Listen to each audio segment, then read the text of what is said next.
नमस्कार दोस्तों, दिल्ली के सभी श्रमिक भाई बहनों का आज दोस्तों 4 जनवरी 2026 के एक नए वीडियो में आप सभी का स्वागत करता हूं। आशा करता हूं आप लोग बहुत अच्छे होंगे। सो आप सभी का मेरे से यही कमेंट है, अधिकतर लोग का यही कमेंट है कि सर हमें ग्रैप 3 का लाभ वेरिफिकेशन होने के बाद भी नहीं मिल पा रहा है। हमारे खाते में 10,000 का लाभ नहीं आया है।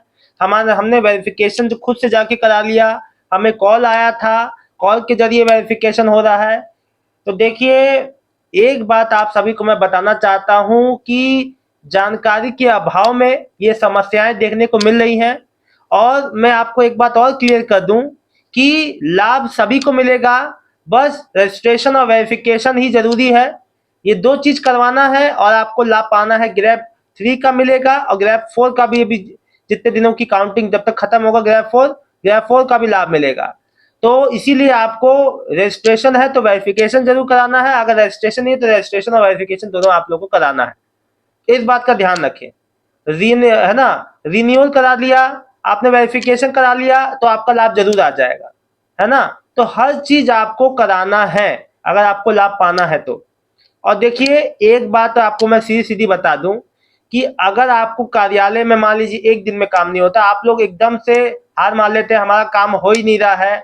ऐसा नहीं है। जब कोई चीज अचानक से शुरू होती है तो वहां पे ऐसी समस्याएं और दिक्कतें आती हैं, लेकिन इसका मतलब ये नहीं कि आप एक ही दिन में हार मान गए, आपने कहा नहीं आ रहा नहीं आ रहा। मेरे से कई ऐसे कमेंट्स आए थे, जो श्रमिक भाई बहन है जो जो दिहाड़ी मजदूरी करते थे, उनका कंस्ट्रक्शन साइट पे उनका काम बंद हो गया ग्रैप 3 में। 11 नवंबर से 26 जो दिसंबर जो आपका नवंबर तक के ग्रैप 3 का जो लोगों को 16 दिन का 10,000 मिल रहा है। देखिए, लाभ पाना है, थोड़ी सी मेहनत तो ये करनी पड़ेगी कि वेरिफिकेशन आप लोग जो कराना है। तो वहां आपको क्या पूछा जा रहा है, बेसिक डिटेल आपका, कौन से ठेकेदार के पास आप जो काम की, कौन से कंस्ट्रक्शन साइट पे काम की, कब से काम कर रहे हो, ना कब से काम आपका छूट गया, सर सब यही जानकारी, जो बेसिक चीजें हैं। और ये भी अगर आप नहीं बता पा रहे हैं तो ये चीज तो बताना ही पड़ेगा। भाई सरकार ये बात पे प्रतिबद्ध है कि भाई उसी को लाभ मिले जिसका वाकई काम छूटा था। बिल्कुल सही बात है। तो इसमें वेरिफिकेशन से पीछे ना हो। कई मुझे लोग लिख रहे हैं, भाई 25 तारीख को वेरिफिकेशन करवा है, अभी तक पैसा नहीं आया, डीबीटी भी सही है, सरकार बहुत जो है लेट कर रही है। देखो, ऐसा नहीं है मेरे भाई। आप हर चीज जो गवर्नमेंट के ऊपर मत डालो कि देखिए अब आपने वेरिफिकेशन करा लिया है तो थोड़ा समय दीजिए। उस चीज के वेरिफिकेशन के बाद भी आगे जो पेमेंट के लिए फर्दर प्रोसेस हो रहा है वो नहीं दिखता है, लेकिन वहां होता है कार्यालय में प्रोसेस। और जब प्रोसेस होने के बाद ही चीज आपके खाते में आएगी ना, है ना, तो उसमें समय लगता है भाई। डीबीटी के माध्यम से खाते में पैसे आने में ही हफ्ते भर लग जाते हैं, तो जब वहां से पेमेंट इशू होगा, इशू होने के बाद आपके खाते में आने में हफ्ते भर का समय लग जाता है बैंकिंग ट्रांजैक्शन में ही।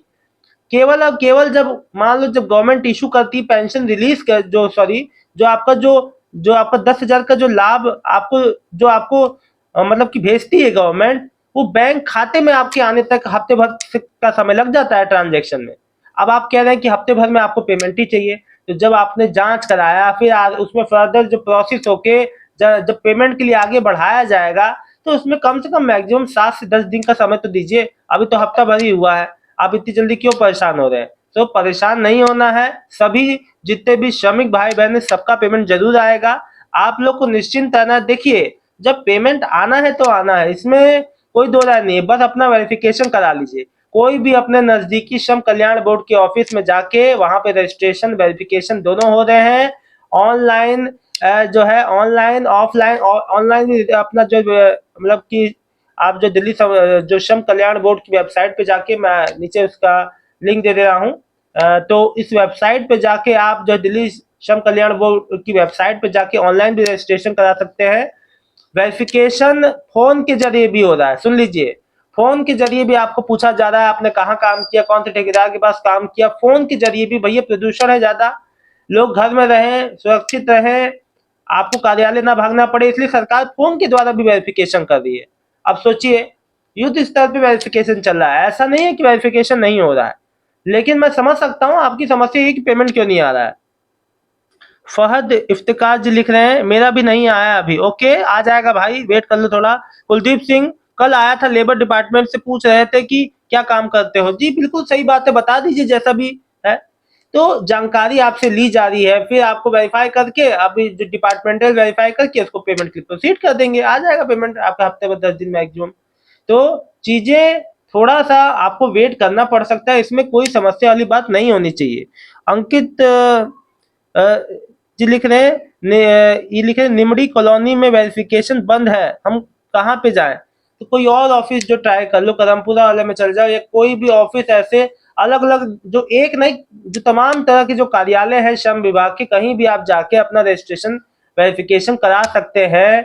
बहुत कार्यालय है, मैं आपको जो पिछले वीडियो में आपको बताया भी था कार्यालयों के सभी के नाम। देखिए तो एक चीज समझिए कि कोई भी आपको सरकारी लाभ लेना है तो थोड़ा सा आपको एक्टिव रहना पड़ेगा अपनी चीजों के प्रति।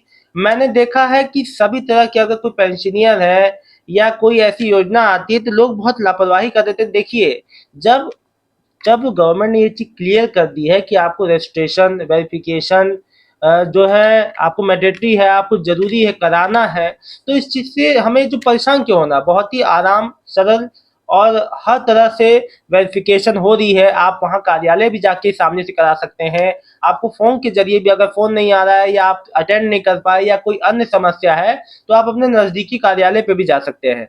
और एक बात मैं आपको बता दूं, ये जो लाभ मिल रहा है डीबीटी के माध्यम से मिल रहा है, तो आप जो है डीबीटी वाला जो है डीबीटी के लिए अपने बैंक में जो बैंक अकाउंट है उसको डीबीटी एक्टिव रखिएगा। उसमें ऐसा ना हो कि पेमेंट रिलीज हो जाए और आप उसके ना ले पाए, और मुख्य कारण ये हो जाए कि आपका जो है आपका डीबीटी एक्टिव नहीं था। तो दोस्तों मैं आपसे एक बार बता दूं कि अपना डीबीटी एक्टिव रखना बहुत जरूरी है। प्लीज डीबीटी एक्टिव अगर नहीं है तो एक बार चेक कर लीजिएगा अपने बैंक खाते में। कई बार लोगों के संग ऐसा हो चुका है, होता है, लोग ये बार बार मेरे समझाने के बाद बार आप लोग भी लोग जो ऐसी गलतियां कर देते हैं कि सब कुछ सही होता है, पेमेंट भी आ जाता है, लेकिन उनको मिल नहीं पाता क्योंकि बैंक में डीबीटी एक्टिव भी नहीं होता है। अरे एक बार एक्टिव करवा लोगे हमेशा की छुट्टी, आपको कोई भी सरकारी लाभ मिलेगा तो मिलता ही रहेगा आपके खातों में। कि होता क्या है ना, होता क्या है कि कई बार जब हम नया बैंक अकाउंट खोलते हैं तो बैंक वाले खुद ही जो डीबीटी को जो एक्टिव कर देते हैं, लेकिन कई बार डीबीटी एक्टिव नहीं रहता है, हमें जाके वहां पे करवाना पड़ता है। आपका अगर आप अपना अगर आपके मन में कंफ्यूजन है कि कैसे देखें मेरा डीबीटी एक्टिव है या नहीं, मैंने इस पे एक अलग से वीडियो बना रखा है, आप उसको जाइए देख लीजिएगा। लेकिन मैं आपको एक ऐप का नाम बता देता हूँ। देखिए माय आधार ऐप है, एम आधार ऐप भी कहते हैं, एम आधार ऐप को डाउनलोड कर लेना मोबाइल में, और इस ऐप के सहारे आप ये जान सकते हो कि आपका बैंक में आधार आपका सीड हुआ है कि नहीं। आधार सीडिंग और डीबीटी एनेबल होना एक ही बात है। तो आप उस ऐप में लॉगिन करके अपना आधार ओटीपी से रजिस्टर करके एम पिन सेट करके नीचे कुछ ऑप्शंस आपको दिखेंगे, ऊपर आधार कार्ड आपको अपना दिखेगा, नीचे ऑप्शन दिखेगा बैंक सीडिंग स्टेटस का, उस पर क्लिक करोगे तो आपको आधार नंबर पड़ा हुआ आएगा, नीचे कैप्चा डालना, और वहां पे आपको फिर जो है आधार बेस्ड ओटीपी आएगा। फिर आपको पता चल जाएगा कि कौन से बैंक में आपका जो डीबीटी आपके खाते में, आपका जो भी खाता है उसमें डीबीटी एक्टिव है या नहीं, कब आपने एक्टिव करवाया था, सारा डिटेल वहां दिया रहता है। दोस्तों देखिए परेशानी आगे आए उससे पहले जो सचेत हो जाए आप लोग अपनी चीजों के प्रति। सभी श्रमिक भाई बहन, सभी लेबर कार्ड धारकों से हाथ जोड़ के एक अपील करता हूं कि अपनी चीजों के प्रति आप थोड़ा सा जागरूक बनिए। कोई बात नहीं समझ में आ रही तो पूछिए, देखिए, और कोई सही जानकारी आपको नहीं देगा। जानकारी के अभाव में आपको जहां 1 रुपया भी खर्च नहीं करना होता है वहां आप हजारों खर्च कर देते हैं। यही कारण है जानकारी का अभाव। इसीलिए आप मुझसे कोई भी समस्या है डीबीटी से संबंधित, आपकी जो 10,000 का लाभ मिलना है उससे संबंधित कोई भी आपके मन में प्रश्न है तो जरूर कमेंट करें। ये जानकारी अच्छी लगी तो वीडियो को लाइक करके चैनल को जरूर सब्सक्राइब कर लीजिएगा। और एक बार बता दूं, ये वीडियो सभी भाई बहनों को, श्रमिक भाई बहनों को शेयर कर दीजिए, जो भी 10,000 का लाभ जिन्हें अभी तक नहीं मिला है या आने वाले समय में वो अप्लाई करने जा रहे हैं।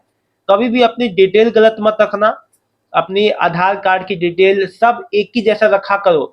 आधार कार्ड, पैन कार्ड, मैंने देखा है कई कई लोग नाम अलग कर देते हैं, एक एक अक्षर से अंतर पड़ जाता है। बैंक में डिटेल अलग कर देंगे, फोन नंबर अपना दिया करो और किसी का मत दिया करो। ये छोटी छोटी ऐसी जानकारियां हैं जो आपको आपकी पेमेंट लेने में हेल्प करेंगी। ठीक है, फिलहाल दोस्तों इस वीडियो में इतना ही।